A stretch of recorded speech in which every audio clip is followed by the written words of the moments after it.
Darren Price was once a rising voice in late-night radio. His show, Dead Air, had a loyal cult following of insomniacs, truckers, conspiracy theorists, and lovers of the strange. The format was simple: ghost stories, creepy callers, and strange news headlines from around the world. But in recent months, the show's ratings had slipped. Management was threatening to pull the plug unless something big turned things around. So Darren did what any fading star might do. He manufactured a spectacle. He'd read about Ashridge on old message boards, deep in the strange corners of the internet, an entire town in upstate Pennsylvania that had been evacuated after a supposed chemical plant explosion in 1998. Officially, it was condemned due to environmental hazards. But online forums told a different story. Dozens of them, none consistent. Some said it was a government black site. Others claimed cult activity, or a radio experiment gone wrong that warped the minds of everyone in town. It was perfect. So on the night of October 30th, just before Halloween, Darren and his producer Kara loaded up the station's mobile rig and headed to Ashridge. They arrived around 11:15 p.m. The roads were empty. Trees leaned low over the cracked pavement. The sign that greeted them was rusted to a skeleton. "Welcome to Ashridge." Pop. The number long since scratched off. The town looked like it had been forgotten by time. Storefronts were hollowed out, their glass long shattered. A school building with blown-out windows faced a church with a rotted bell tower. The smell in the air was strange. Not decay, not rot, but something metallic, like the scent left in the air after lightning. They parked in the center of town, where old power lines drooped like spiderwebs, and set up the portable rig on the hood of the van. Kara tested the equipment while Darren scribbled his intro. "Midnight on the dot," Kara said, giving him a thumbs up. "You're live."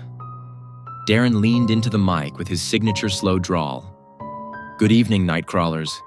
You're listening to Dead Air, but tonight, it's more than a name. We're broadcasting live from inside the abandoned ghost town of Ashridge. And we want to hear your stories. What scares you? What creeps into your dreams? Call in. Confess. You're not alone tonight." They waited. Nothing.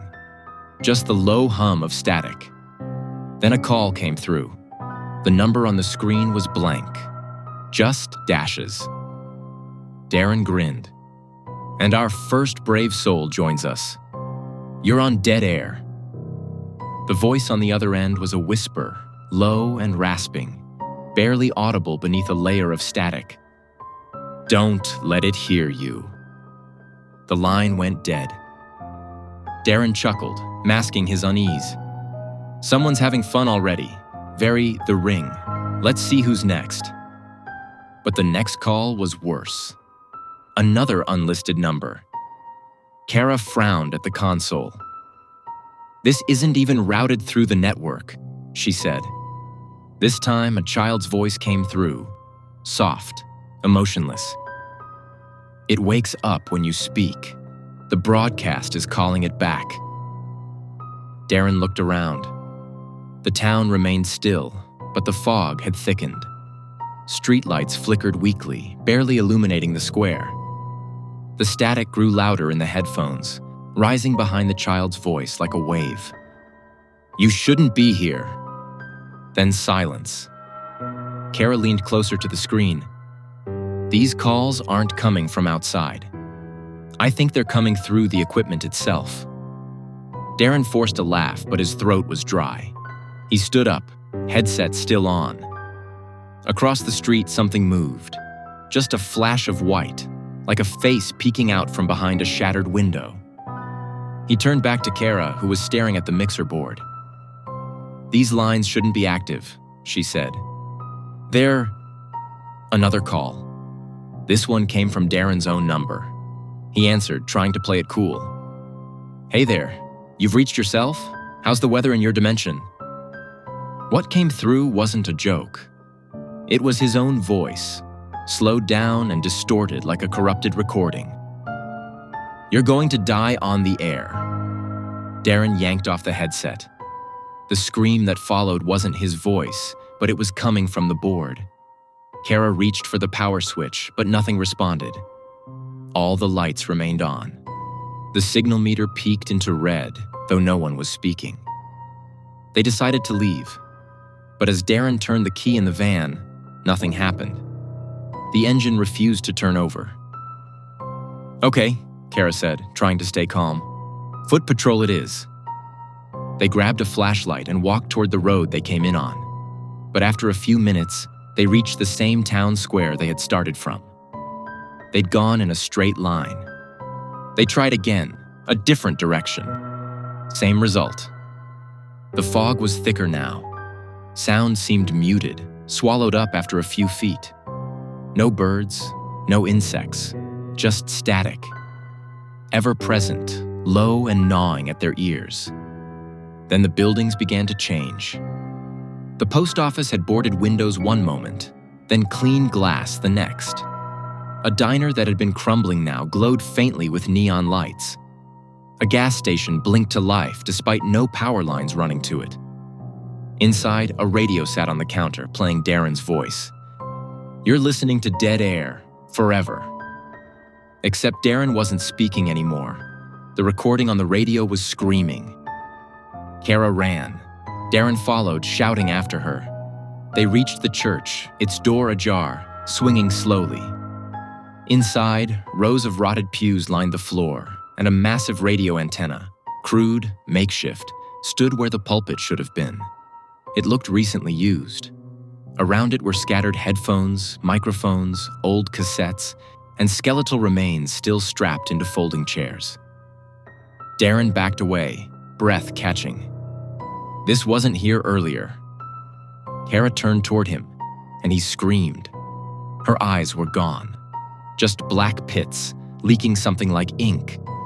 She smiled, but when she opened her mouth, his own voice came out. "It's in the signal." She collapsed, and from behind the altar, something rose. It was human-shaped, but wrong. Its limbs were too long, its mouth was stitched shut with copper wire, and where eyes should have been were rusted radio knobs, turning slowly, endlessly. Every time they turned, the static grew louder. Darren ran. Outside, the sky was darker than night. No stars, no moon. Time was broken, every clock frozen at 5:59 a.m. His phone still showed it. The air was colder, thicker. He could barely breathe. He returned to the van, dragging Kara's limp body.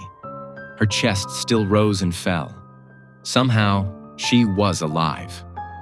The transmitter was still on. Darren, desperate, did the only thing he could. He began speaking into the mic again. "If anyone hears this is Darren Price. We're trapped in Ashridge. This place isn't empty, it's alive.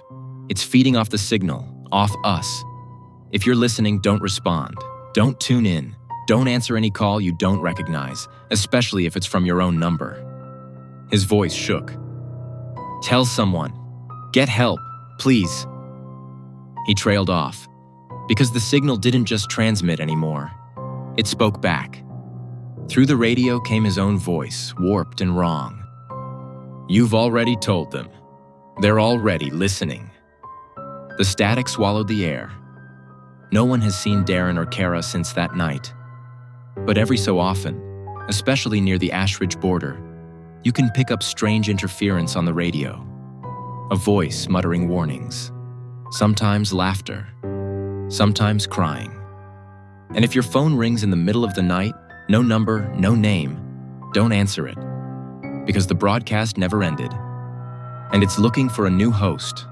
The world outside Ashridge had moved on. Reports claimed Darren and Kara were last seen driving north into Pennsylvania, but no official search effort turned up anything. Their disappearance was quietly chalked up to misadventure, fuel for Reddit threads, maybe a 2-minute true crime segment on local news.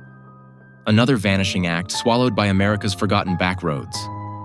But Dead Air kept playing. At first, it was a novelty. Pirate radio, maybe, or AI-generated filler. A week after Darren vanished, a few ham radio operators claimed to intercept strange bursts of speech on frequency 103.6 FM. Disjointed sentences, feedback-laced confessions. The same voice over and over talking in circles. They heard us. They made us. Static in the blood now. I can still see with no eyes. Listeners reported nosebleeds, nightmares. One man claimed his teeth ached for a week after tuning in. Others said they could feel something watching them through the speaker, like the signal was aware of who was listening. The FCC denied involvement. No official broadcast matched that signal. And then it went quiet for almost 2 months, until a new host came on the air. Her name was Emily Voss, a 22-year-old radio intern at a college station 2 towns over. She was sharp, curious, and obsessed with the Darren Price mystery. She'd listened to Dead Air religiously in high school. When she learned about the missing van, the unexplained broadcasts, and the urban legends springing up around Ashridge, she felt drawn to it. She shouldn't have gone. But one night, after her shift, she drove out with a small field recorder, a flashlight, and a voice recorder, just to look around. She crossed into Ashridge at 11:46 p.m. The first thing she noticed was the silence. No crickets, no wind. Even the crunch of gravel under her boots felt smothered, like the town absorbed sound. She passed the church. The door was closed now, but something scratched gently from the inside, like nails, slow and deliberate. She kept walking. The diner's windows reflected her flashlight strangely, warping her silhouette. In one window, her reflection kept walking even after she'd stopped. She didn't look again. Then came the radio tower. It stood at the edge of town, behind a barbed wire fence torn in places like something had clawed through. At its base sat an old van, rusted, covered in moss, but unmistakable. The Dead Air van. Inside, the equipment was still powered, somehow. A soft hum emanated from the speaker. Static, but layered, like voices struggling to rise to the surface. Then she heard it. A whisper, very close to her ear. "Emily." She turned, but no one was there. And then the transmitter clicked on, by itself. Emily's hand shook as she fumbled with her recorder. The static from the speaker was rising now, modulating, shifting like it was breathing. Her name echoed again, not a whisper now. Louder, from inside the van. "Emily, join us. Take the mic." A deep cold sank into her skin. She turned to run. But standing behind her was Kara. Only it wasn't. Kara's skin was pale as wax, and her face was distorted, as though she'd been recorded and played back too many times. Her eyes glitched, jerking rapidly left and right, like buffering video.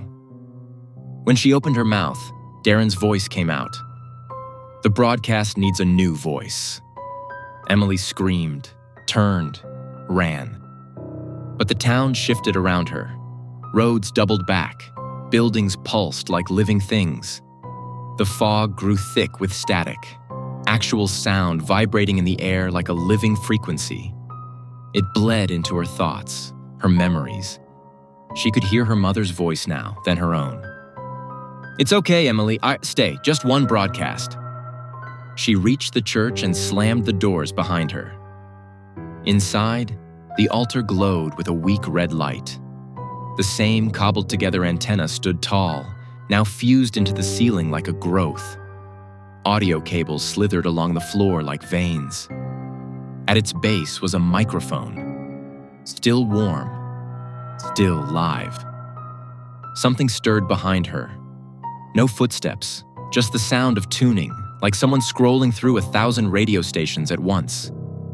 Her voice came out of the speaker. "You're listening to Dead Air." Emily didn't remember saying it, but she couldn't stop herself. Her hands moved to the mic. Her mouth opened. That night, across 5 counties, radios flared to life at midnight with no signal source. People heard a new voice, female, calm, clear, and wrong in subtle ways. Too even, too smooth. Welcome back. I missed you. The broadcast was different now. Less about stories, more about transmission. It whispered things no one should know. Secrets listeners hadn't told anyone.